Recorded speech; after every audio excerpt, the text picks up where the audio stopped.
All right, 3 o'clock. Good to have you with us. Lions-Vikings, the grand finale before the playoffs. How do we approach it? Also, some interesting numbers and just milestones that are on the line. So, look, from a how we play it standpoint, and I'll get to Troy Weaver at 4. I'm not going to upend my positive afternoon. I want to play everybody. I think Dan Campbell's got the right approach.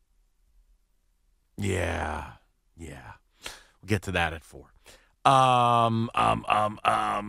want to play everyone. I think Dan Campbell's comments, I think the way this team got screwed, I think it's important to get it back on track. And, look, it's a divisional opponent that I want you to be the last thing they see before they go to sleep. So I'm playing. And Rico, not that it's right or wrong, it is a different viewpoint. Rico says, sit everyone. You don't play anyone. You just rest, no risks, let's roll. Like, there's nothing to be earned here. Now, I will tell you, you sit everybody, you probably lose the game, and then you have a 0.0 shot of getting to the 2 seed. Okay. Now, remember, those games are at 4. So I would play, and I'm playing my people. Go ahead, Rico, what? No. But you play, and someone gets injured, and you still don't get the 2 seed. What did you gain? Man. Things. So, look, let's talk about it. People, 248-539-9797. Now, here are some of the, milestone things, and you can, if you're not interested in this, that's fine too, but you have a chance at doing something really rare, which is a pair of 1,000-yard backs. David Montgomery comes into the game, 975 yards. Jahmyr Gibbs, 950 yards, 915. So you got a chance for a pair of 1,000-yard backs. You have a tight end. This is the most stunning one, okay? And no, I don't think he'll get the record. The record for a rookie tight end is 1,076. Who was that? I don't think it was Kyle Pitts. That was Ditka.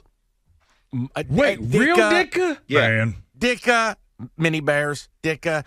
Laporta has 860. So he's 140 away from a 1,000-yard season as a rookie tight end. And then Amon-Ra St. Brown, 112 catches, 10 off CD Lamb for the league lead. But, I mean, milestone putting up 120 catches. He's had an unreal season. Man. So just some milestones that are there. What is that? What, am I losing my mind? Man. What? Is that you? Say it how you want to say it, Mike. Hi, TJ. What's going on? We're trying to figure out if you knew I was here or not. That's all.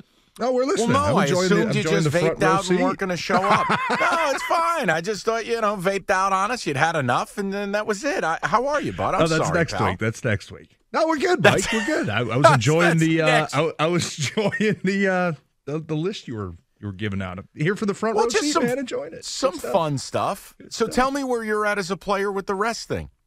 Are you Team Rico, Team Mike, or are we both crackheads? No, I think you're both correct. I don't think that you have to look. The biggest thing that you can do coming out of this game is stay healthy. The second biggest thing you can do is come out with a win. So if you have guys that are beat up, you sit them down. Frank Ragnow, we know, has been dealing with a toe injury for 2 years, right? Decker is an older guy, right? Jamison, we know, is beat up. Laporta's, you could tell, was banged up after the game, but on the injury report. If those guys are banged up, you're going to need those guys next week, right? Mm-hmm. So you don't take any chances with them. However, I think that this rest narrative has a different tone to it when you say, you know what, we're going to rest guys. That basically, a lot of people think, hey, we're just going to lay down. We're going to run out there, do some cute things. And you know what, other team, you guys go ahead and win the game. I think that's what a lot of people think when you hear coaches say we're going to rest players. I, however, think that with this team, and the youth that they have and the inexperience that they have when it comes to big-time games and playoff games, that you need to try to do everything possible to keep momentum going into the playoffs. I've been a part of both where, we've sat a bunch of starters. Mike, you'll remember this one. 2011, we were 15-1 up there in Green Bay. We sat a bunch of guys the last week. What happened the first playoff game? We got blew out by the Giants.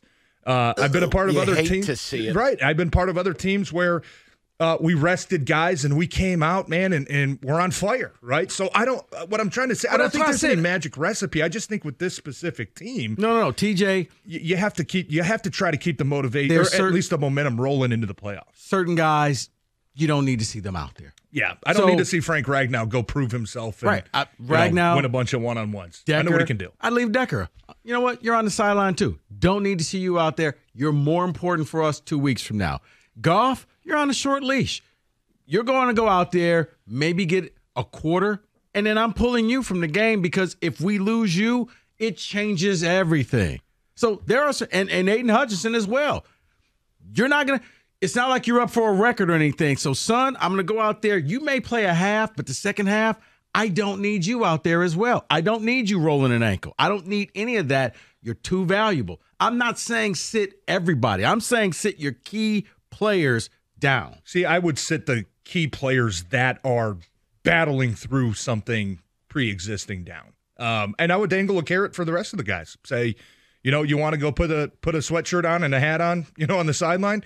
Get up 3 touchdowns. Go up 30 points in the second half, and we'll shut you guys down. Go grab a Gatorade bottle. Let me ask you a question. Could Dan Campbell just go to the guys and go, look, here's the deal, man. Just win this game by at least 4 points for the people of Detroit. Could you do that? Because we may or may not be laying 3. Could we do that?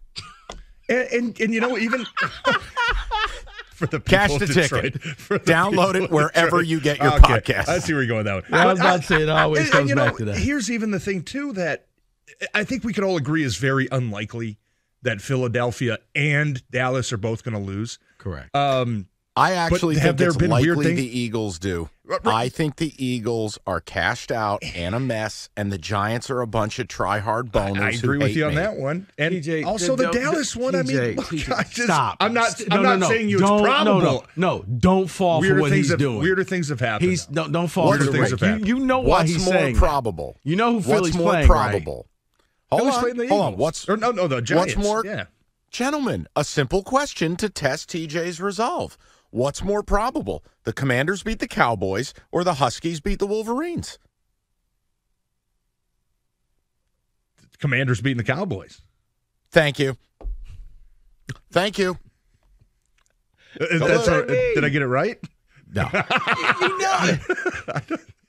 Who knows? But I'm saying, right. like, there's still a part of you that holds out hope. I don't think anybody down there is saying, "Oh man, we're going everything to the wall for the 2 seed." The guys down there probably get it. We need a whole lot of help. We don't need one thing to go our way. We need 3 different things to go our way. TJ, I look at what other probably players. Not going to happen, but we still got a shot. It's not an exact science, but I do like the Rams. The Rams have pretty much said, Detroit, Dallas, we don't care. We're not playing anybody. We're in the playoffs. I want everybody healthy. We'll see somebody in 2 weeks. They have an opportunity. San Francisco has said, we're not playing anybody. This game is yours if you want it. Nah, we good. We're going to sit our guys as well. Yeah, but I also think with that matchup, and I think it was Rieger talking about, McVay doesn't want to play in Detroit. He wants to get the 7s. Well, I don't know how he spun it. When you look at that individual matchup, though, that's obviously a division matchup. Both teams are in the playoffs. I think there's a lot that goes into that where neither of those 2 teams, you're talking about the Rams and Niners, want to show the other team anything when they could possibly have a rematch themselves. Okay, what are you going to show that they don't know already? Well, you haven't played each other in a while. I mean, San Fran and the Rams played early in the season, right? TJ, so it's the NFL. Everybody knows everybody's plays.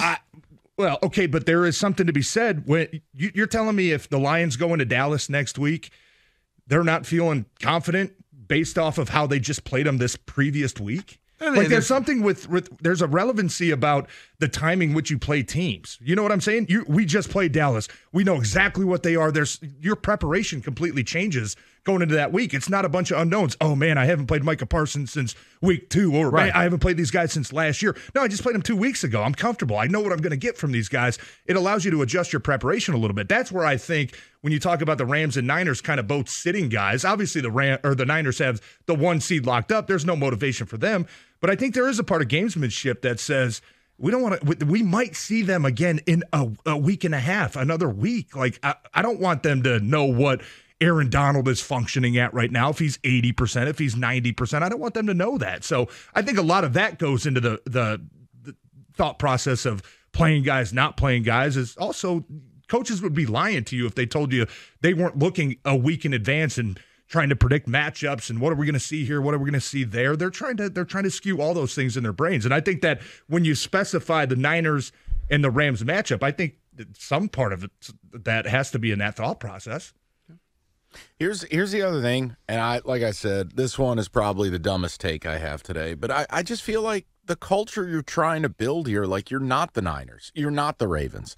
You haven't earned the right to sit people. And Campbell, with this all-out approach, high-octane fuel, like it would go against everything this dude believes in to just sit everybody. And TJ, laugh or agree, I don't know. The fact that it's a divisional opponent, oh, no. I want to be the last thing they see before they go to sleep forever. Yeah. I want to put you down. Yeah. And it matters to me. I'm definitely with you. And winning 12 games matters. Asserting your dominance over the division matters. And I think that not only this season, but, I'm trying to look at the bigger picture, right? When the offseason comes and you're trying to attract free agents and you're trying to get guys in here, look what we did. This is a resume builder, right? If you go out there and say, hey, 12-win team, man, look what we got. There's a lot of little things that play into it as well. Yeah, so but a 12-win TJ, a 12-win team sounds great, but you know what else sounds better? Hey, we win in the playoffs. So, yeah, you won 12 games. I'd rather say, hey, you come to Detroit, look, we're building something. We're winning playoff games now.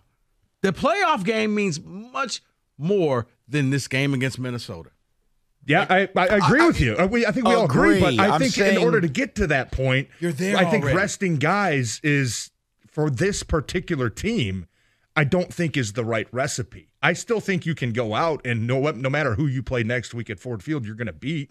And if you go back to Dallas or, if Dallas gets upset, whoever you play again, I think you're going to have a chance in every single game. I just don't think that heading into the playoffs, coming off of a week of rest with a lot of your most important players, is a great recipe when you have this team full of inexperienced playoff games, when you have this team, a lot of young players that are playing meaningful snaps for them. I think they need to know what it feels like to keep stacking positive performances on top of each other. And Rico, I'm biased, and I admit it. Like, I'm admitting the bias. Like, when TJ told that story about 2011, or you go back to the Colts when they had Peyton Manning a couple of times, and there is a thing that when teams rest players, something happens.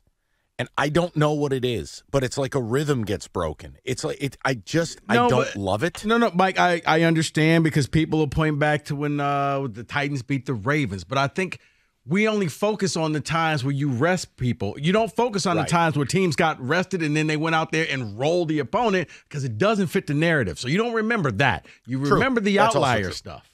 Yeah, True. and I think veteran teams like San Francisco can afford to rest players because they already know what they're doing with a ton of experience that were just in the NFC Championship game. You got a guy that went to the Super Bowl right here as your quarterback. Exactly, one guy. All you need is one. How many guys in San Fran have? You need 1 liter. 1 year ago. 1 liter. That's all you need. Wow. It's Jared Goff. Let's go. Well, William Wallace is our quarterback. Okay, then. There's no proven recipe. I think we're all kind of in the same spot. Look, come out of the game healthy, try to win the game. Those are the biggest 2 factors I think that I want to see this weekend. Dave, are you in there singing Purple Rain?